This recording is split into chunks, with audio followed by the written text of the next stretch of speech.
আজকে এই অভ্যুত্থানের মধ্য দিয়ে একটা সুযোগ সৃষ্টি হয়েছিল এই কথা আমি এখন বলবো না, সুযোগ সৃষ্টি এখনো হয়েছে যে আমরা সবাই মিলে বাংলাদেশের যারা আমরা ফ্যাসিবাদের বিরুদ্ধে লড়াই করেছি, সংগ্রাম করেছি, যারা প্রাণ দিয়েছি, যারা আহত হয়েছি, সবাই মিলে আমরা অন্তত একটা গণতান্ত্রিক রাষ্ট্র ব্যবস্থা আমরা নির্মাণ করতে চাই।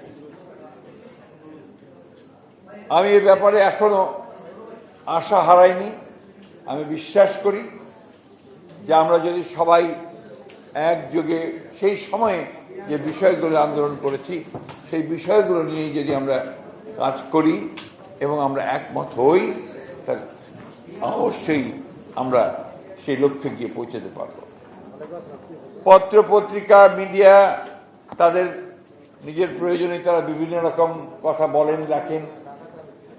তারা কখনো পক্ষে লেখেন, কখনো বিপক্ষে লেখেন।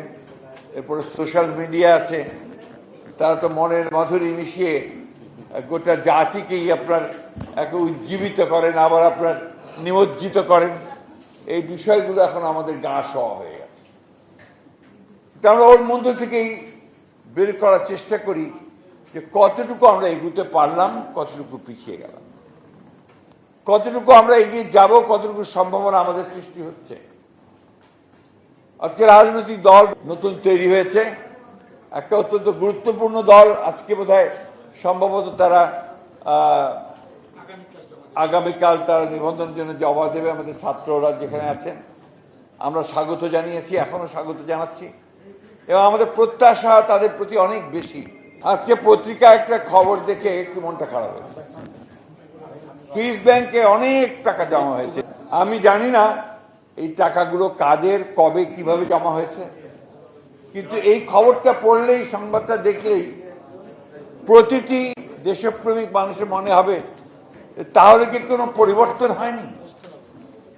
আমরা যে কথাগুলো বললাম এর আগে, যে আমাদের সম্পদ লুটে নিয়ে গেছে সেই মাফিয়ারা, ফ্যাসিবাদীরা, হাজার হাজার কোটি টাকা লুটপাট হয়েছে, তাহলে কি, আমি জানি না এক্স্যাক্টলি, যে আই ডোন্ট নো যে এটা কখন হয়েছে, ব্যাপারটা এটা পরিষ্কার করে আসেনি। 24 সালে যদি হয়ে থাকে তাহলে সঠিকভাবেই এটা এসছে, এবং আমরা এটাকে সেই ফ্যাসিস্ট আমলে হয়েছে। এটা আরেকটা প্রমাণ হয়েছে যে কি পরিমাণ লুটপাট তারা করেছে, কি পরিমাণ এই মাফিয়া চক্র দিয়ে তারা লুটে নিয়ে গেছে সম্পদ। এই বিষয়গুলোই আমাদের কাছে খুব জরুরি। আজকে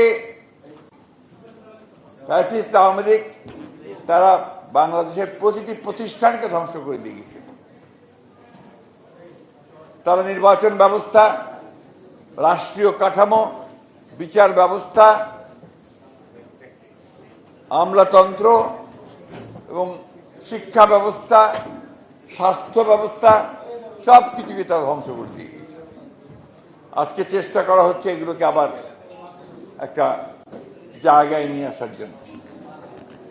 আমরা আশা করি যে অন্তর্বর্তীকালীন সরকার তারা কাজ শুরু করেছেন, নিঃসন্দেহে তারা ইতিমধ্যে অনেক কাজ করেছেন এবং ভালো কাজ করছেন, আমাদেরকে পথ দেখাচ্ছেন। আমরা আশা করব যে আমরা সমস্ত রাজনৈতিক দলগুলো যারা ফ্যাসিবাদ বিরোধী, আমরা সবাই একজোট হয়ে একসাথে আমরা তাদেরকে সহযোগিতা করব এবং আমাদের যে লক্ষ্য, অর্থাৎ একটি সত্যিকার অর্থেই একটি গণতান্ত্রিক রাষ্ট্র ব্যবস্থা, একটি গণতান্ত্রিক রাষ্ট্র, সেই জায়গায় গিয়ে আমরা পৌঁছতে পারবো।